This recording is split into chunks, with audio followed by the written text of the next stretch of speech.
Hello everyone, welcome to law learning school. आज के इस पर्टिकुलर सेशन में हम डिस्कस करेंगे द यूनियन एग्जीक्यूटिव में हमने प्रेसिडेंट को डिस्कस कर लिया है, वाइस प्रेसिडेंट डिस्कस करेंगे, साथ ही साथ council of minister, prime minister and attorney general. ठीक है, बात करते हैं। यदि आप हमारे इस प्लेलिस्ट सेक्शन में जाएंगे तो आपको देखने को मिलेगी ये प्लेलिस्ट जो कि आपको फॉलो करनी है यदि आप UGC net paper two law के लिए प्रिपेयर कर रहे हैं तो। ठीक है, और इसके अलावा वाइस प्रेसिडेंट ऑफ इंडिया की इंट्रोडक्शन देखते हैं। तो वाइस प्रेसिडेंट ऑफ इंडिया क्या होता है? एक सेकंड हाईएस्ट ऑफिसर है हमारे कंट्री के, ऑफिसर है हमारी कंट्री के। और साथ ही साथ इनके बारे में दिया गया है आर्टिकल 62 टू 73 में, जहां उनकी qualification, election process, power, removal process, सब कुछ यहाँ पर आर्टिकल 63 टू 73 में दिया गया है। साथ ही साथ बात करी गई है कि इनका टाइम पीरियड कितना रहेगा, 5 ईयर रहेगा। Part 5 of Indian constitution chapter number 1 बात करता है वाइस प्रेसिडेंट के बारे में। वाइस प्रेसिडेंट जो होंगे ऑल्सो चेयरपर्सन होंगे किसके? राज्यसभा के। इसके अलावा आर्टिकल 63 बात करता है कि vice president of India there shall be vice president of India. ठीक है, एक भारत का एक उपराष्ट्रपति जो है वो होगा। आर्टिकल 64 में ये बोला गया है कि वाइस प्रेसिडेंट क्या होंगे? To be ex officio chairman होते हैं काउंसिल ऑफ स्टेट के। ठीक है, यहां पर बोला है कि जो वाइस प्रेसिडेंट होते हैं वो एक्स ऑफिशियो चेयरमैन होते हैं काउंसिल ऑफ स्टेट के, और वो कोई भी ऑफिस, कोई भी other office, profit of office जो है वो होल्ड नहीं कर सकते। और ड्यूरिंग द ऐसे टाइम में जब प्रेसिडेंट जो है वो नहीं होंगे, डिस्चार्ज, प्रेसिडेंट जो है वो डिस्चार्ज नहीं कर रहे होंगे अपनी ड्यूटीज को, किसी भी तरह से उनकी सीट जो है वो वैकेंट रहेगी, ठीक है, या उनकी डेथ होगी या उन्होंने रेजिग्नेशन लेटर दे दिया किसी भी वजह से, तो वाइस प्रेसिडेंट एक्ट करेंगे एज अ प्रेसिडेंट और डिस्चार्ज करेंगे फंक्शन को एज अ प्रेसिडेंट की तरह। ठीक है, और आर्टिकल 65 में ये भी बोला गया है कि जब वो अपने प्रेसिडेंट के रूप में फंक्शन को परफॉर्म कर रहे हैं तो वो परफॉर्म नहीं करेंगे duties of chairperson of council of state. ठीक है, बोले शेल नॉट बी इंटाइटल, ना ही तो वो chairperson of council of state के जो भी सैलरीज और अलाउंस दिए जाते हैं उनके लिए इंटाइटल होंगे। वो इंटाइटल किसके लिए होंगे? जो उनको सैलरी प्रेसिडेंट के रूप में दी जा रही है, जो उनको अलाउंस प्रेसिडेंट के रूप में दिए जा रहे हैं, वही जो है वो उनको मिलेगा। ठीक है, आर्टिकल 65 में बोला गया है कि वाइस प्रेसिडेंट एक्ट करेंगे एज अ प्रेसिडेंट। ठीक है, जब वो अपनी डिस्चार्ज नहीं कर रहे होंगे ड्यूटी किसी भी कारण, during the absence of the president. ठीक है, कि एब्सेंस किसकी वजह से हो सकती है? बाय द डेथ होगी, रेजिग्नेशन हो गया, रिमूवल करवा हो गया उनका इम्पीचमेंट के प्रोसेस से। ठीक है, तो उनका ऑफिस जो है वो तब वैकेंट रहेगा। तो कौन काम करेंगे? वाइस प्रेसिडेंट काम करेंगे। और अदरवाइज वाइस प्रेसिडेंट जो है वो एक्ट करेंगे प्रेसिडेंट के रूप में, और जब तक कि न्यू प्रेसिडेंट अपॉइंट नहीं किया दिया जाता। ठीक है, और वो अब सारे के सारे फंक्शन और ड्यूटीज को परफॉर्म करेंगे जो कि एक प्रेसिडेंट की बनते हैं। ठीक है, और new president elected in accordance with the provision of chapter to fill the vacancy and upon office. ठीक है, आप जानते हैं कि होता क्या है कि एक प्रेसिडेंट जो है वो उनकी डेथ हो गई। ठीक है, फॉर एग्जाम्पल के लिए उनकी डेथ हो गई या उन्होंने रेजिग्नेशन दे दिया। ठीक है, किसी की वजह से जो है उनका ऑफिस जो है वो वैकेंट हो गया। ठीक है, तो 6 मंथ के भीतर जो है उनका इलेक्शन करवाया जाता है, न्यू प्रेसिडेंट को चुना जाता है, और ये 6 मंथ के भीतर भी उनका जो है वो ऑफिस कभी भी जो है वो खाली नहीं रहेगा। यहाँ पर कौन काम करेंगे? वाइस प्रेसिडेंट काम करेंगे, और वो जिस टाइम वाइस प्रेसिडेंट जो है वो प्रेसिडेंट के रूप में काम करेंगे तो उनको पूरी सैलरी, अलाउंस जो भी प्रेसिडेंट को दिए जाते हैं वही उनको दिए जाएंगे। ठीक है, यहाँ पर बोला है कि जब प्रेसिडेंट जो है अनेबल होते हैं डिस्चार्ज करने की फंक्शन को, ठीक है, तो उनकी अब्सेंस में, चाहे किसी भी बीमारी की वजह से या कुछ भी हो जाए, ठीक है, उसकी अब्सेंस में कौन काम करेंगे? तो हमारे वाइस प्रेसिडेंट काम करेंगे, डिस्चार्ज करेंगे अपनी उनके फंक्शंस को, ड्यूटीज को, तब तक जी जब तक प्रेसिडेंट अपनी ड्यूटीज पर दोबारा नहीं आ जाते। ठीक है,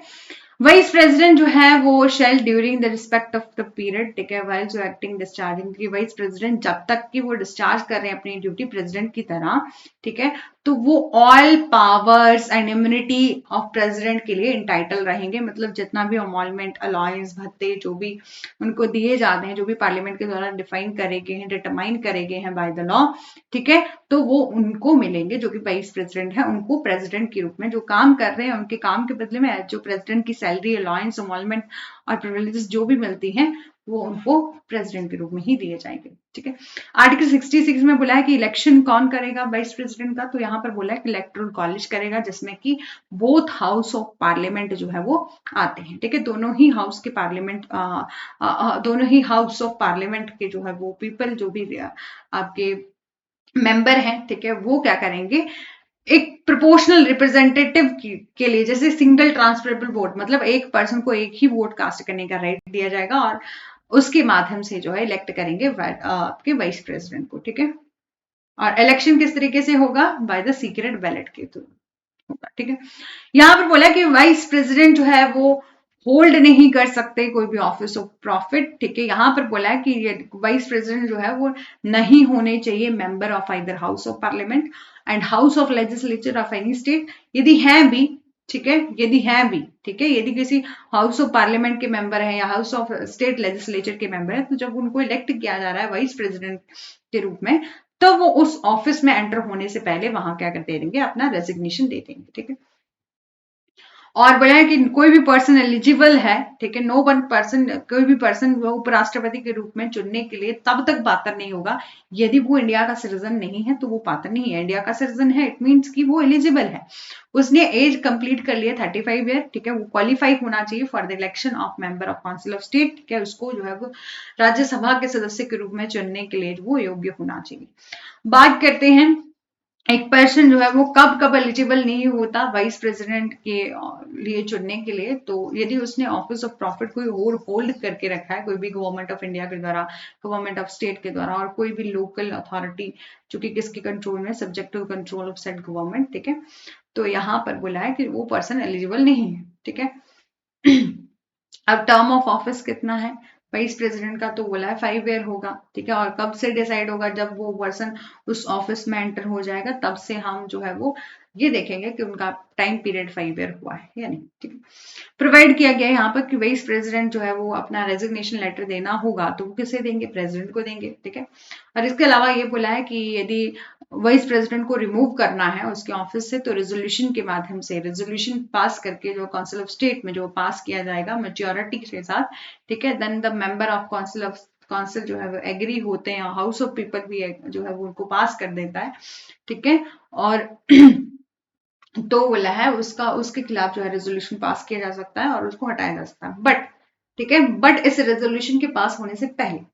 उसको 15 डेज का नोटिस देना पड़ेगा। मतलब जो मेंबर ऑफ पार्लियामेंट है जो कि पेश कर रहे हैं अपना रेजोल्यूशन जो है वो पेश कर रहे हैं, तो उससे पहले उनको 14 डेज का नोटिस देना पड़ेगा वाइस प्रेसिडेंट को, ठीक है, ठीक है। और vice president shall not with standing the expiration of the term continue to the office hold until the successor. मतलब यहाँ पर बोला गया है कि वाइस प्रेसिडेंट जो है वो तब तक होल्ड कर सकते हैं ऑफिस जब तक कि नया वाइस प्रेसिडेंट जो है वो चुन नहीं लिया जाता, ठीक है। जब नए वाइस प्रेसिडेंट चुन लिए, मतलब 5 ईयर कंप्लीट हो गए और नए वाइस प्रेसिडेंट चुन लिए, उसके बाद वो अपना ऑफिस जो है वो छोड़ सकते हैं, ठीक है। अब आर्टिकल 68 में बोला है time of holding election to fill the vacancy of in the office of vice president and term of office कितना रहेगा? पर्सन जो कि इलेक्ट किया जा रहा है, कैजुअल वैकेंसी को भरा जा रहा है। यहाँ पर बोला कि एन इलेक्शन जो है वो इलेक्शन के द्वारा फिल किया जाएगा वैकेंसी को, ठीक है, cause by the expiration of, मतलब जब तक कि, जब तक, ठीक है, यहाँ पर बोला है कि उस उपराष्ट्रपति को उसकी पद अवधि के समाप्त करने के कारण जो है वो रिक्त पद भरने के लिए जो है वो निर्वाचित कार्यकाल से पहले जो है वो, मतलब पहले जो है वो जितना, अब आपको पता है कि इस पर्टिकुलर डेट को जो है वो हमारे वाइस प्रेसिडेंट को 5 ईयर कंप्लीट होने जाने वाले हैं, तो आप उससे पहले पहले इलेक्शन करवाओ, ठीक है। फिर ये बोला कि यदि ऐसा होता है कि किसी भी रीजन से डेथ और रेजिग्नेशन की वजह से किसी भी तरह से जो है वो उनका ऑफिस जो है वो खाली हो गया, ठीक है, तो बोला है तो उस soon as possible within 6 month जो है वो वहां इलेक्शन करवाई जाएगी, ठीक है, उनकी रिक्तियों को बोला है कि उसको जो है वो विद इन 6 मंथ जो है दोबारा से इलेक्शन करवाई जाएगी। किसी भी इलेक्शन, कहीं भी आप देखो कि कोई भी चुनाव होता है, यदि किसी भी कैंडिडेट की डेथ हो जाती है, रेजिग्नेशन दे दिया जाता है, रिमूवल दे दिया जाता है, तो विद इन 6 मंथ जो है दोबारा से इलेक्शन करवाया जाता है, ठीक है। और जिस भी पर्सन को अपॉइंट किया जा रहा है वो 5 ईयर के लिए जो है अपने ऑफिस को होल्ड कर सकता है उसके बाद, ठीक है। अब बात करें है आर्टिकल 69 में, वहां पर बोला है कि ऑथ और affirmation by the vice president की, ऑथ और अफर्मेशन किसके द्वारा दी जाएगी? वाइस प्रेसिडेंट को। तो बोला है कि ऑथ और अफर्मेशन किसके द्वारा दी जाएगी? प्रेसिडेंट के द्वारा दी जाएगी, ठीक है। और ऑथ किस तरह से दी जाएगी यहाँ पर लिखा है, यदि आप पढ़ना चाहते हैं तो पढ़ लीजिएगा कि भगवान के नाम पर जो है वो हमने ऑथ लेता हूं मैं कि फेथ रहूंगा, कॉन्स्टिट्यूशन ऑफ इंडिया के तहत काम करूंगा, ठीक है। यदि आप डिटेल में पढ़ना चाहते हैं तो इसको पढ़ सकते हैं। इसके अलावा आर्टिकल 70 में बोला गया है कि discharge of president function in other contingency, की किसी भी आकस्मिकताओं के कारण जो है वो उसको डिस्चार्ज करना पड़ सकता है प्रेसिडेंट का फंक्शन, ठीक है। पार्लियामेंट जो है वो में प्रोविजन बना सकती है, जैसा भी उनको ठीक लगे वो प्रावधान बना सकती है फंक्शन ऑफ प्रेसिडेंट और any contingency not provided for this chapter, ठीक है। कि बोले यहाँ पर इसका जो है वो मेन प्रोविजन दिया नहीं गया है, लेकिन यहाँ पर ये बोला गया है कि कभी भी ऐसा होता है कि प्रेसिडेंट जो है वो किसी भी वजह से अपने ऑफिस में होल्ड नहीं किए हुए हैं, मतलब वो ऑफिस को चाहे डेथ की वजह से चाहे रेजिग्नेशन की वजह से अपने ऑफिस में नहीं है, तो वाइस प्रेसिडेंट वहां पर काम करेंगे एज अ प्रेसिडेंट के रूप में, ठीक है, उनके फंक्शन को परफॉर्म करेंगे। आर्टिकल 71 में बोला है कि ऐसे मैटर जो कि रिलेटेड हैं किससे और कनेक्टेड हैं किससे, with the election of the president और वाइस प्रेसिडेंट। यदि वाइस प्रेसिडेंट और प्रेसिडेंट के इलेक्शन के बीच में कोई डिस्प्यूट हो जाए तो सुप्रीम कोर्ट जो है वो डिसाइड करेंगे, ठीक है, और सुप्रीम कोर्ट का डिसीजन जो है वो आपका फाइनल रहेगा, ठीक है। और यहाँ पर बोला है कि कोई भी क्वेश्चन इलेक्शन से रिलेटेड, वाइस प्रेसिडेंट और प्रेसिडेंट के इलेक्शन के से रिलेटेड सुप्रीम कोर्ट यदि ऐसा ऑर्डर दे दे कि ये जो पर्सन जिसको भी अपॉइंट किया गया है प्रेसिडेंट और वाइस प्रेसिडेंट, वो अपनी पावर और ड्यूटी का जो उन्होंने एक्सरसाइज करा है, परफॉर्मेंस करा है, वो सही है, ठीक है, तो डिसीजन जो है वो तो उनका डिसीजन जो क्या गया वैलिड रहेगा। इसके अलावा यदि वो इनवैलिडेट करार कर देते हैं तो इनवैलिड डिक्लेयर हो जाएगा। तो ये जो है वो डायरेक्टली या बताया गया है कि सुप्रीम कोर्ट का डिसीजन जो है वो फाइनल रहेगा यदि बात आती है कभी इलेक्शन के लिए, जो है इलेक्शन के मैटर में, चाहे प्रेसिडेंट है चाहे वाइस प्रेसिडेंट है, उनकी इलेक्शन में कोई डिस्प्यूट हो जाए, ठीक है, यदि मैटर रिलेटेड है in connection with the election of president और वाइस प्रेसिडेंट, सुप्रीम कोर्ट का डिसीजन जो है वो फाइनल रहेगा, ठीक है। और यहाँ पे ये भी बोला गया है कि subject to the provision of constitution, parliament जो है वो में लॉ बना सकती है रेगुलेट करने के लिए matter of the connection with the election of president और वाइस प्रेसिडेंट, ठीक है। और फिर बोला कि द इलेक्शन ऑफ पर्सन, जिसको कि आप प्रेसिडेंट और वाइस प्रेसिडेंट अपॉइंट कर रहे हो, इलेक्ट कर रहे हो, ठीक है, उससे रिलेटेड जो क्वेश्चन जो है वो बार बार नहीं उठाए जाएंगे, ठीक है, मतलब उससे जो है वो बार बार जो है वो प्रश्न नहीं पूछा जाएगा, ठीक है, किसी भी कारणवश रिक्ति के अस्तित्व के आधार पर जो है प्रश्न नहीं पूछा जाएगा। आर्टिकल 72 में दिया गया है पावर किसको, प्रेसिडेंट को ग्रांट करने का पार्डन। ये हमने प्रेसिडेंट में भी टॉपिक, हमने प्रेसिडेंट वाला सेशन किया था तो वहां भी डिस्कस किया था कि पावर है प्रेसिडेंट को ग्रांट कर सकते हैं पावर, सस्पेंड कर सकते हैं, रिमिट कर सकते हैं, कॉम्यूट कर सकते हैं, सेंटेंस इन सर्टेन केसेस। यहाँ पर बोला है कि प्रेसिडेंट जो है वो उनको पावर दी गई कि आप ग्रांट करो पार्डन, क्षमा कर सकते हो, आप रिप्राइव भी कर सकते हो, किसी को भी राहत दे सकते हो, रिमिशन कर सकते हो, किसी भी पनिशमेंट को सस्पेंड कर सकते हो, कम्यूट कर सकते हो, रिमिट कर सकते हो किसी भी पर्सन जिसको कि कन्विक्ट किया गया है किसी भी ऑफेंस के लिए, ठीक है। और यहाँ पर देखो प्रेसिडेंट को एक एक्स्ट्रा पावर दी गई कि आप उन लोगों को भी उनको पार्डन कर सकते हो, उनको भी क्षमा कर सकते हो जिनको की पनिशमेंट कोर्ट मार्शल के थ्रू दी गई है। इसके अलावा किसी पर्सन को यदि डेथ सेंटेंस दी गई है तब भी जो है उसकी पनिशमेंट को जो है वो माफ किया जा सकता है। इन ऑल केसेस पनिशमेंट और death sentence of the offence against the law relating to the matter और एग्जीक्यूटिव पावर और यूनियन एक्सटेंट, ठीक है। और यहाँ पर बोला कि यदि डेथ सेंटेंस का मैटर है तब भी जो है वो उनकी सजा को माफ किया जा सकता है। और इसके अलावा बोल दिया है कि ठीक है, और यहाँ पर बोला है कि क्लॉज सब क्लॉज ए और क्लॉज 1 में ये बोले shall affect the power conferred by law और एनी ऑफिसर और arm forces union to suspend the remit और commute sentence passed by a court martial, ठीक है, कि किसी भी कोर्ट मार्शल के द्वारा पारित सजा का निलंबित करने, परित्याग करने या कम करने की विधि के द्वारा जो है वो ये शक्ति को प्रभावित जो है नहीं करेगा,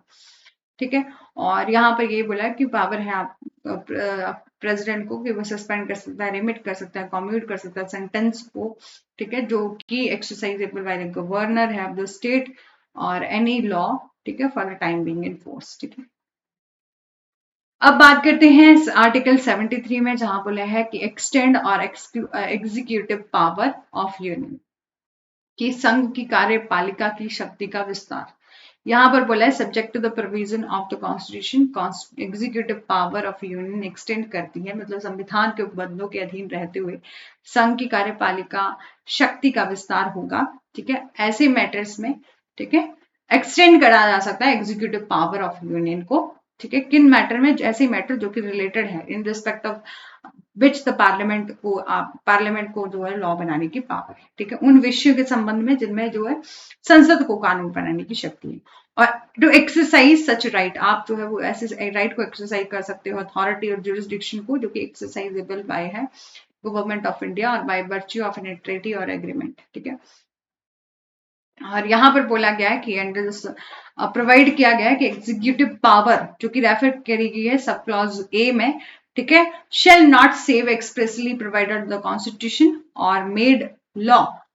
बाय द पार्लियामेंट एक्सटेंड करती है state to matter in respect of the which legislation की। यहाँ पर बोला है कि यहाँ पर उन लोगों को भी, मतलब वहां उन स्टेट के जहां पर पावर दी गई है स्टेट को कि इस मैटर में जो है वो स्टेट लॉ बनाएगा, तो वहां पर पब्लिक इंटरेस्ट को देखते हुए जो वो यूनियन भी जो है लॉ बना सकती है, ठीक है। यहाँ पर बोला कि पार्लियामेंट और स्टेट को यहाँ पर जहाँ पर बोला अदरवाइज जो है बाय पार्लियामेंट एक स्टेट जब तक कि कोई राज्य और किसी राज्य का कोई अधिकारी या प्राधिकारी इस अनुच्छेद की किसी भी बात करते हुए किसी भी विषय में लॉ बनाना चाहे, ठीक है, तो पार्लियामेंट को पूरी पूरी पावर है कि वो स्टेट के मामले में भी लॉ बना सकती है executive functions of the state को परफॉर्म करते हुए, और इमीडिएटली एक्शन ले सकती है, एक्सरसाइज कर सकती है immediately before the commencement of the constitution.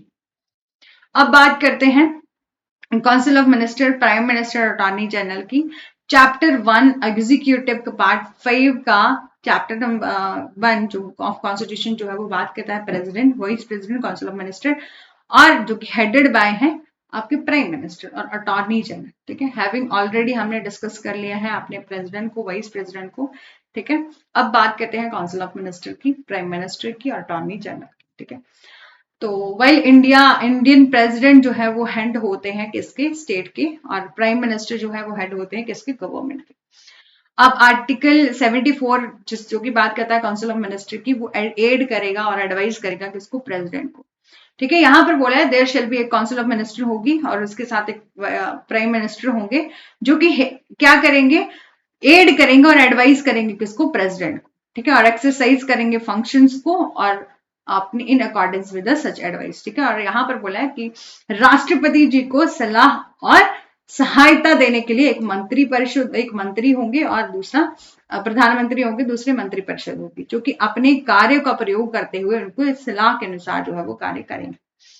यहाँ पर ये बोला गया है कि प्रेसिडेंट को, ये बोला गया है कि प्रेसिडेंट रिक्वायर्ड, यदि प्रेसिडेंट को लगता है कि ऐसी सलाह जो है मेरे को जरा लेने की जरूरत है, तो वो काउंसिल ऑफ मिनिस्टर से कंसीडर कर सकते हैं, किसी भी एडवाइस लेना चाहे तो ले सकते हैं जनरली, और अदरवाइज जो प्रेसिडेंट एक्ट करेंगे इन अकॉर्डिंग विद द, मतलब जब भी एक्ट करेंगे तो प्रेसिडेंट एक्ट करेंगे अकॉर्डिंग विद द एडवाइस और जो कि काउंसिल ऑफ मिनिस्टर के द्वारा उसको दी गई, ठीक है। और यदि ऐसा लगे कि किसी भी मिनिस्टर के द्वारा राष्ट्रपति को दी गई कोई सलाह जो है यदि हाँ है, ठीक है, तो क्या दी गई है, इस प्रश्न पर कभी भी किसी भी न्यायालय में जो है वो कभी भी जांच नहीं की जाएगी।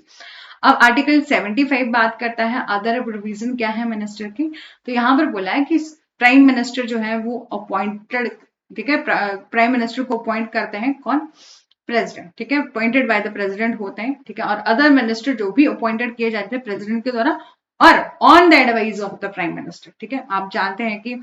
जो भी आपकी लोकसभा के इलेक्शन होते हैं, आम इलेक्शन होते हैं, ठीक है, तो उसके बाद जो भी लीडिंग पार्टी होती है उसका जो हेड होगा उसे हम प्राइम मिनिस्टर कहते हैं, ठीक है, जिसको हम प्राइम मिनिस्टर कहते हैं, और अदर होंगे काउंसिल ऑफ मिनिस्टर। तो प्राइम मिनिस्टर को भी अपॉइंट, मतलब उनको ओथ वगैरह या अपॉइंट किया जाता है तो वो प्रेसिडेंट के द्वारा दिया जाता है, और काउंसिल ऑफ मिनिस्टर को भी अपॉइंट किसके द्वारा किया जाता है, प्रेसिडेंट के द्वारा किया जाता है, और on the advice of the prime minister, advice किसकी होनी चाहिए, प्राइम मिनिस्टर की। The total number of minister including prime minister, council of minister कितनी होनी चाहिए, 15% से एक्सीड नहीं होनी चाहिए। जितने total member of house of people हैं उससे ज्यादा, टोटल मेंबर जितने हैं उनका 15% से ज्यादा जो है उनके मेंबर नहीं होने चाहिए, उस काउंसिल ऑफ मिनिस्टर के जो है वो नंबर ऑफ मिनिस्टर नहीं होने चाहिए, ठीक है। यहाँ पर बोला है कि member of either house of parliament जो कि बिलोंग करते हैं किसी भी पॉलिटिकल पार्टी को, जो कि डिस्क्वालीफाई किया गया है, मतलब पर्सन जिसको डिस्क्वालीफाई किया गया है